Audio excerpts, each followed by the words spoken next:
The day the artificial suns went dark, we were preparing a harvest festival in the center of the city. Communities had gathered from the surrounding regions, bringing produce grown under the blazing brilliance of the man-made star that once hovered in the sky.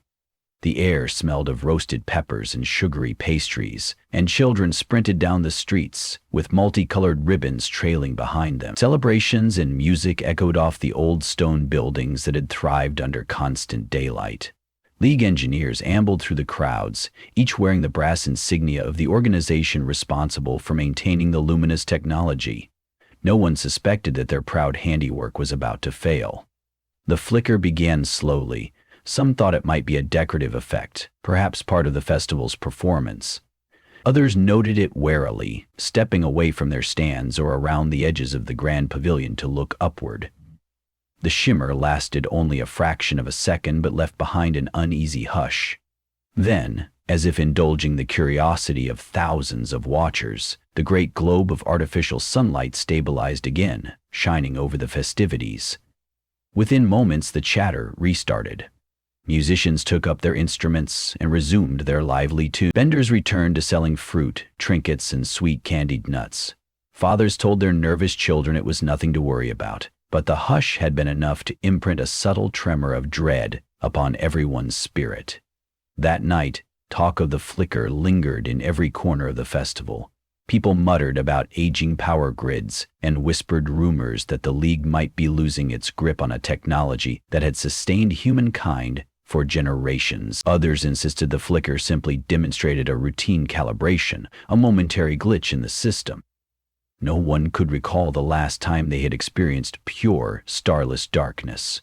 For decades, the artificial suns had lit the continents in an unbroken continuum of radiance, fueled by subterranean reactors deep beneath the planet's crust. When the real sun had gone unstable a century before, the great council of scientists, predecessors of the current League, devised the shimmering spheres to replace nature's failing star.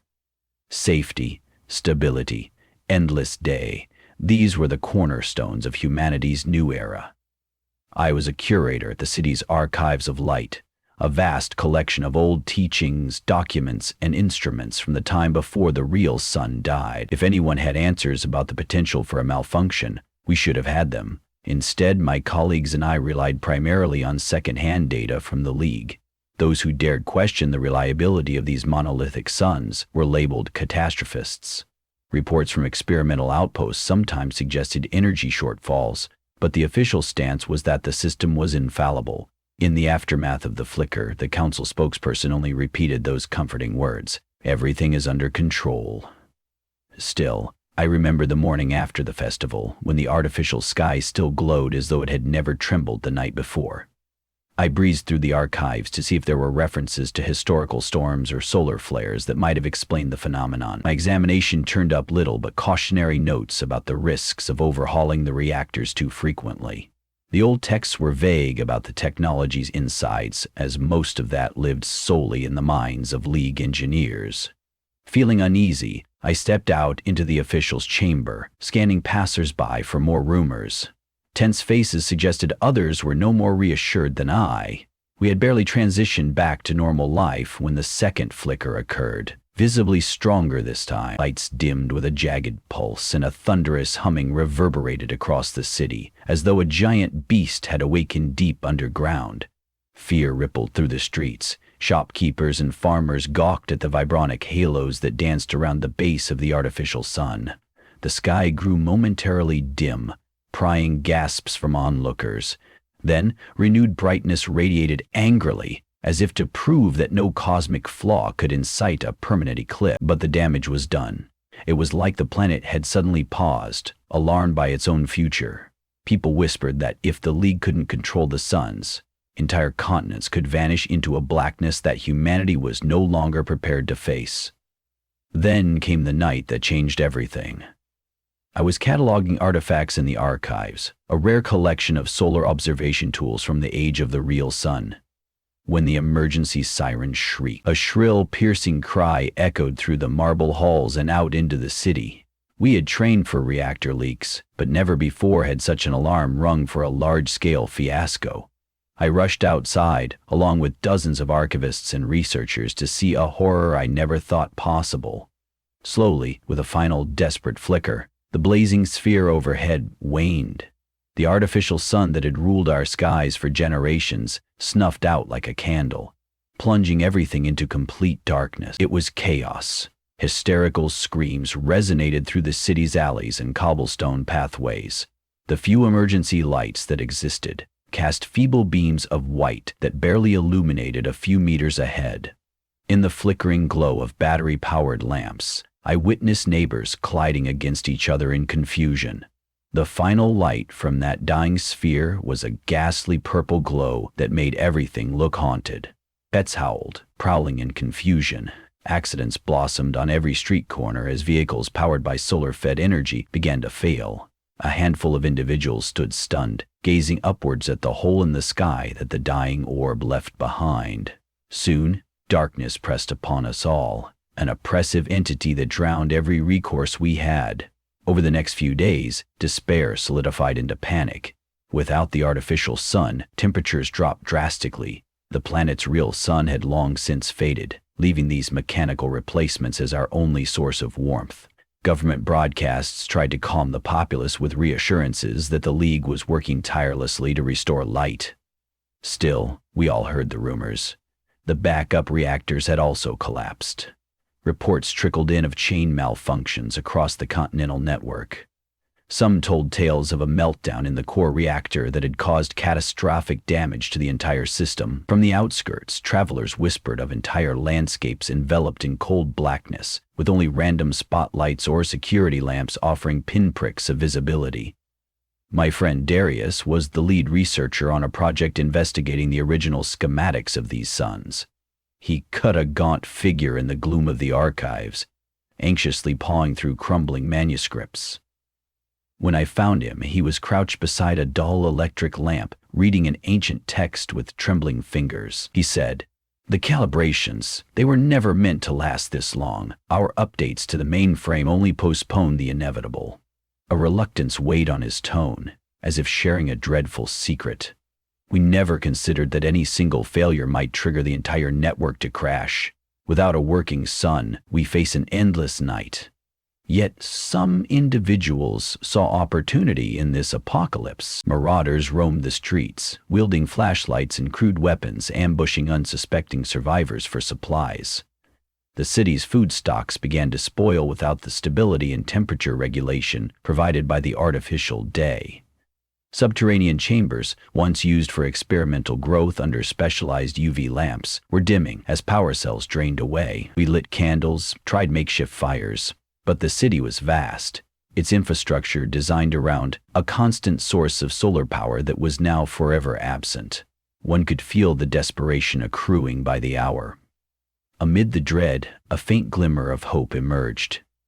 Darius claimed that a partial fix might be possible, at least for localized pockets of humanity. According to his texts, each artificial sun had an implanted core that could be manually rebooted, provided that the meltdown hadn't fused its critical components. If we could reach a remote generator station outside the city, maybe we could reroute enough power to jumpstart one of the smaller orb satellites. Although that smaller orb would only illuminate a fraction of the city, it might buy us time to relocate survivors to safer ground. Galvanized by necessity, I, along with Darius and a small band of volunteers, set out on foot. The city beyond the archives had transformed into a place of poor visibility. Lonely torches dotted the once bright avenues. Uniformed officials and volunteers tried organizing emergency relief, distributing rusted old flashlights or fueling small generators for communal spaces. Through the gloom, we eventually reached the city's old transit tunnels, abandoned decades ago in favor of direct solar-based rail lines that no longer functioned. Darius insisted these hidden passages might lead us to the generator station faster, though every single door and hatch was shrouded in deep blackness. We trudged through the winding corridor, our meager supply of lamp fuel already running low. Moisture dripped from overhead pipes. The sound of each droplet striking the floor fired our imaginations, and every flicker of the flashlight made shadows leap and crouch. The darkness carried a primal malevolence, an ancient presence rarely encountered by our generation. I'd never experienced such stifling blackness before. We soon discovered that the route was blocked by collapsed debris, presumably from the meltdown tremors that had rippled across the region. Hours of digging cleared only part of the path, so we were forced to surface and try a different approach. Above ground, entire blocks echoed with haunting silence. We navigated by the sporadic sparks of shorted-out lampposts. The hulking skeletons of the city's architecture stood like tombstones under a starless canopy. Occasionally, we crossed paths with other survivors who clung to pocketfuls of battery cells or scurried around with improvised lanterns to keep away unsavory characters who thrived in the chaos. Buildings were ransacked, markets stripped bare. The idea of solidarity, once championed in the brightness of day, was swiftly dissolving in the face of permanent night. Supplies were the new currency, and some pockets of the city had turned so hostile, we detoured around entire neighborhoods. By the time our group neared the outskirts, it was as if we had left civilization behind. Cracked roads lay frozen under an icy film that thickened daily. The darkness made it impossible to ascertain where fields ended and ditches began, so we walked carefully, testing every step with a flashlight beam. Thankfully, we found an old fueling station, abandoned except for a single emergency generator, half buried in snowdrifts shaped by howling wind. After hours of tinkering, Darius managed to coax it into operation, giving us a small zone of faint electric light and the possibility of recharging our lamps. It felt like a tenuous miracle in that cold wasteland. We spent the night there, forming a small ring of blankets around the generator to share body heat. In that meager circle of illumination, we confronted the brutal reality of our predicament. One of the volunteers, a former nurse named Helene, quietly sorted through our rations. "We have enough dried goods for maybe 4 days," she said. "If we don't find a stable pocket of power by then, we starve or freeze." No one disagreed. Our mission to reactivate even a minor orb satellite seemed ever more critical. At dawn, if one can call it that in perpetual darkness, we pressed onward. The generator station's silhouette emerged after several hours of navigating a wide tract of farmland. Our flashlights revealed a structure of reinforced steel and aluminum panels, an imposing facility that once harnessed geothermal energy to power the artificial sun's local grid. Now black smoke belched from somewhere near its roof, and a battered fence surrounded the perimeter. We approached cautiously, hearts hammering. If sabotage or meltdown had caused an internal explosion, the entire place might be compromised. Inside, the corridors reeked of burnt metal and scorched plastic. The emergency lighting flickered, bathing the passageways in a sickly glow that reminded me of the day the sun died overhead. Chunks of debris were scattered across the floor, torn wires dangled from the ceiling, spitting occasional sparks. Despite the devastation, Darius seemed unfazed. He hurried us along until we found the main control room, a sprawling space with dead monitors, chairs overturned from the quake, and an array of switches along the far wall. "The orb's central core node should be accessible behind that panel," he pointed. With Helene's help, he pried it open, revealing a labyrinth of circuitry. The rest of us stood watch, aware that looters or desperate survivors could appear at any moment. Time stretched on as Darius worked. Occasionally, the entire facility trembled, as if some seismic aftershock continued to plague the region. Finally, he exhaled, leaning back from the console with sweat dripping down the side of his face. I think it's salvageable," he said softly. "The meltdown didn't destroy the core, but it stuck in a loop. If we can bypass the ruptured coolant lines, we might reroute enough power to one of the smaller orbs." Each word felt like a crack of lightning in the enveloping darkness. A possibility that some pocket of light could be reignited. But we'll need a new coolant intake. No chance this place has it, so we'll have to improvise. We scavenged through the rubble of metal scraps, opening supply closets and rummaging through crates in the station. Eventually, we found piping that could function as a rudimentary coolant tube, if we sealed it properly with epoxy and clamp. A small stash of industrial coolant lay in an overturned canister by a rusted-out forklift. It took us another day to rig a suitable contraption, all the while sleeping in shifts. We worried that our presence would draw attention, but aside from the groan of the building's damaged infrastructure, the nights were eerily silent. The hardest part came when we had to actually integrate our makeshift cooling system into the orb's main circuit. If we messed up, we'd risk an explosion or a meltdown that could crush the entire station and take us with it. Each of us held our breath as Darius made the final weld. With a deliberate turn of a battered lever, the improvised coolant system began to hiss with life. "It's time," he murmured. He gestured for me to activate the control switch. My hand shook as I flipped it. For a moment, the console lights flickered wildly, thrumming as if startled from a long hibernation. Then, with a hiss and a hum that resonated in my bones, the entire system stabilized. Tiny pills of data winked across the main monitor. We followed them anxiously. Slowly, a faint glow emerged on a side screen that displayed the external feed from the orb's vantage point. It was a sensor reading, more than a camera view in the literal sense, but we saw an unmistakable surge in energy readings. "Come on," Helene whispered under her breath. She inched closer to the control panel, ignoring the black soot that smeared across her coat. A beep announced the final phase of the startup procedure. The console text read, "Orb Satellite 2, power transfer engaged." Anxiously, we scrambled outside. The bitter wind stung our faces as we scanned the swirling darkness overhead. For several seconds, nothing changed. My heart hammered in my chest. Was it too damaged to reignite? Then, a flicker dim, trembling but alive, pierced the sky to the east. That faint speck of light grew slowly, intensifying to the brightness of a small star. A haggard cheer tore from our throats. The glow was nowhere near the brilliance of our old artificial sun, but it was visible, and we discovered to our joy that it lit up the horizon in a subtle brightening. At least a corner of the sky stirred with luminescence again. Though it was only a modest radius of light, we embraced it as a symbolic victory. In the following days, we worked to fortify the generator station, establishing a base of operations. Survivors trickled in, guided by the beacon of that reawakened orb. We rationed our supplies carefully, and new arrivals brought their own, showing that pockets of organized communities still existed.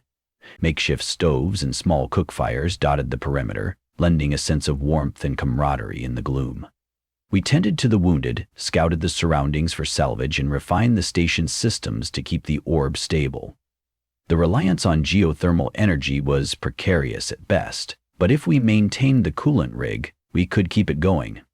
However, word reached us that the rest of the continent had not fared so well. We heard accounts of unstoppable wave after wave of mechanical collapse across other cities.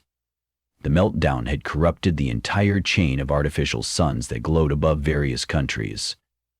No single fix would bring them all back at once. Without a central authority to coordinate widespread repairs, each sector was left to fend for itself. We realized that the darkness was not just a passing phenomenon, but, in many places, a permanent condition. Small glimpses of hope persisted. In adjoining regions, scientists and engineers were communicating by shortwave radio, coordinating limited restarts. We discovered pockets of farmland where people used pedal power-made generators to heat greenhouses, ensuring at least some measure of food production. Each day, more travelers arrived, distributing news of partial successes or catastrophic failures. Bit by bit, the entire continent seemed to shift into a mosaic of flickering zones of light and broad swaths of black nothingness. It was not the utopia we once touted, but it was survival, pieced together from our collective willingness to adapt. Our orb, the Resurrected 2, became the center of the small refuge we managed to carve out.